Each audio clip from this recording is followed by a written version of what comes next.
Estudio bíblico de la congregación. Del 24 al 30 de noviembre de 2025. Lección 38. Jehová le da fuerza a Sansón. 1. ¿Por qué Sansón era tan fuerte? Sansón era tan fuerte porque Jehová le dio una enorme fuerza como parte de su servicio especial como nazareo, cuyo voto incluía la prohibición de cortarse el pelo. Además, Sansón fue escogido por Jehová desde antes de nacer para rescatar a los israelitas de los filisteos. Sus hazañas incluían matar a 30 filisteos sin ayuda, a un león con sus manos y arrancar las puertas de las murallas de Gaza para cargarlas hasta la cima de una montaña. Comentario adicional. La fuerza de Sansón venía de su relación especial con Jehová, como nazareo consagrado desde su nacimiento, no de su cabello en sí. Su cabello era simplemente un símbolo externo de esa relación y del pacto de nazareato que tenía. Por lo tanto, al violar el pacto al cortarse el cabello, esa relación se vio perjudicada y perdió su poder. 2. ¿Qué le pasó a Sansón cuando le contó a Dalila el secreto de su enorme fuerza? Sansón se rindió y reveló su secreto debido a la molestia persistente de Dalila, quien había aceptado el dinero de los filisteos para traicionarlo. Pero esto fue un gran error, ya que perdió su fuerza inmediatamente después de que Dalila le cortara el pelo. Además, los filisteos lo agarraron, lo dejaron ciego y lo metieron en prisión. 3. ¿Qué nos enseña el relato sobre Jehová?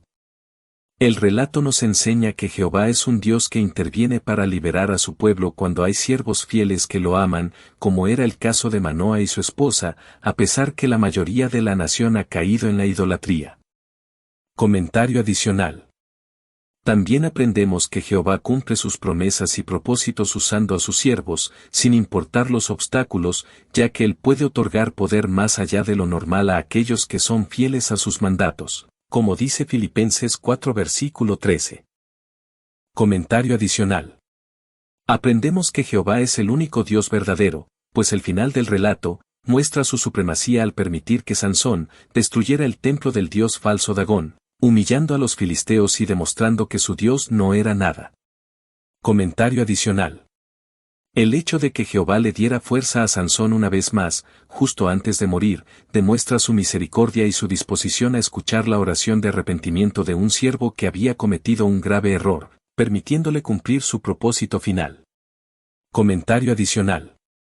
Aprendemos que Jehová es el único Dios verdadero, pues el final del relato muestra su supremacía al permitir que Sansón destruyera el templo del dios falso Dagón, humillando a los filisteos y demostrando que su Dios no era nada.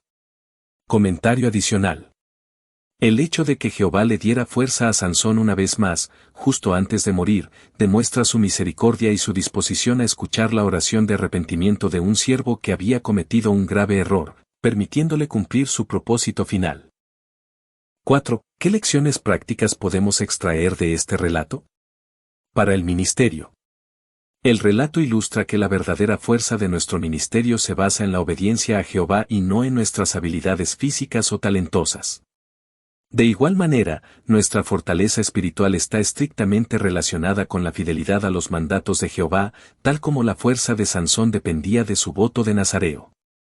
Para la familia.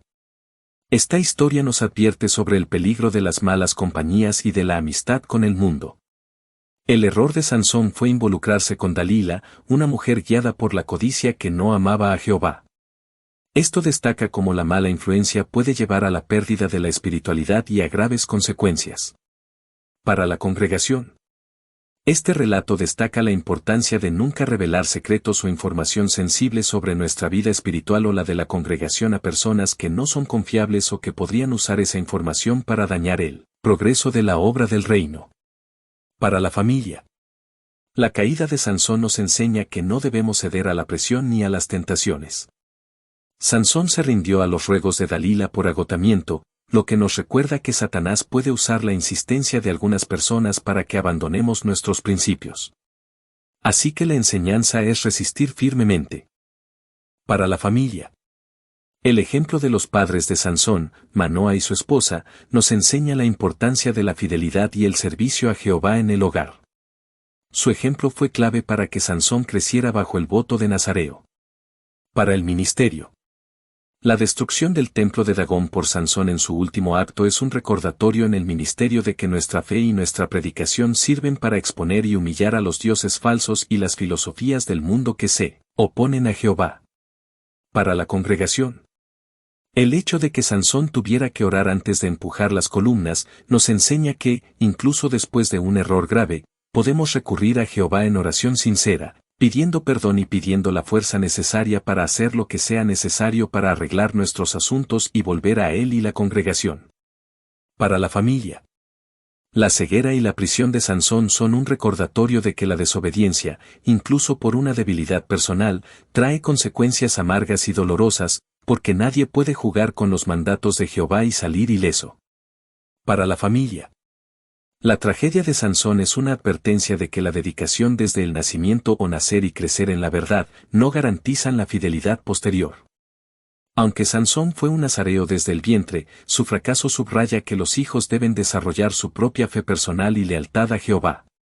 Para la familia. Los padres cristianos debemos enseñar a nuestros hijos el principio de la santidad y la separación del mundo.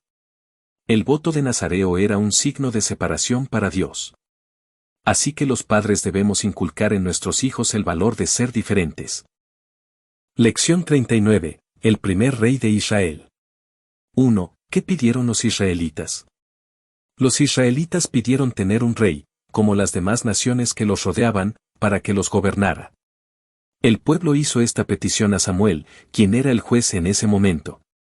Al pedir un rey, estaban rechazando, de hecho, a Jehová como su verdadero rey. 2. ¿Por qué Jehová no quiso que Saúl siguiera siendo rey? Jehová le quitó el favor a Saúl y no quiso que siguiera reinando porque él desobedeció repetidamente sus mandatos directos.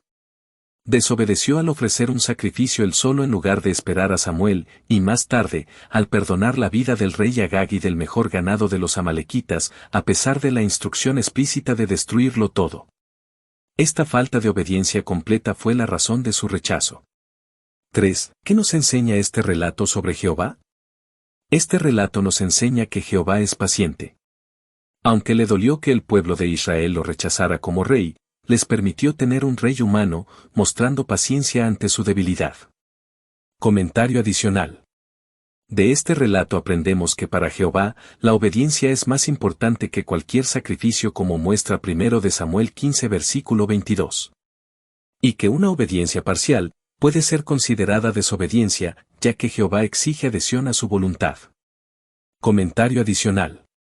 Este relato nos enseña que Jehová no acepta la falta de respeto a sus arreglos e instrucciones por parte de sus siervos, incluso si sus motivos parecen buenos, como el caso de Saúl, que quizá quería guardar el ganado de los amalequitas para realizar sacrificios.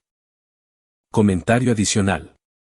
El relato dice que a Samuel le dolió que Jehová rechazara a Saúl, y que Jehová mismo dijo, Saúl me ha dejado, ya no me obedece.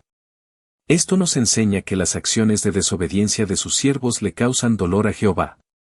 4. ¿Qué lecciones prácticas podemos extraer de este relato para la familia, la congregación y el ministerio? Para la congregación. Aprendemos que debemos someternos a la autoridad designada y reconocer que al desobedecerles, en realidad le estamos desobedeciendo a Jehová. Para la congregación. Aprendemos una lección de humildad con este relato.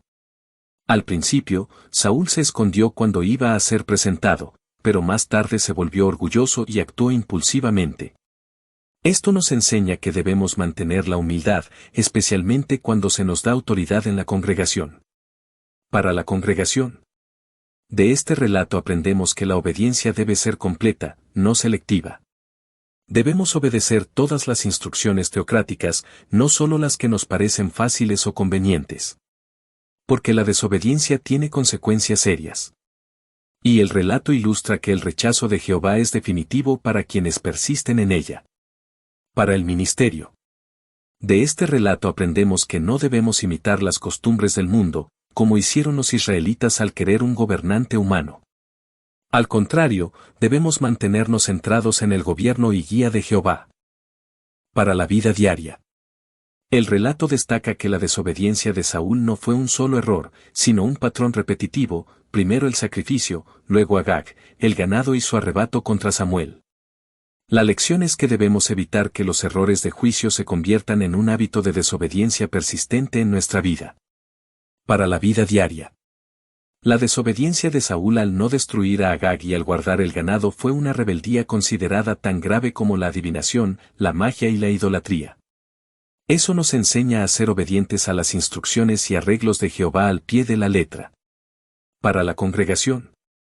Cuando Samuel confrontó a Saúl, éste intentó justificar su desobediencia diciendo que guardaron el ganado para sacrificarlo. La lección es que no debemos poner excusas ni tratar de racionalizar nuestras acciones cuando hemos desobedecido. Al contrario, debemos ser rápidos para reconocer y arrepentirnos de nuestros errores, y para aceptar la corrección. Queridos hermanos, estudiantes de la Biblia y personas amigas, gracias por visitar nuestro canal. Sea a Jehová la honra y la gloria.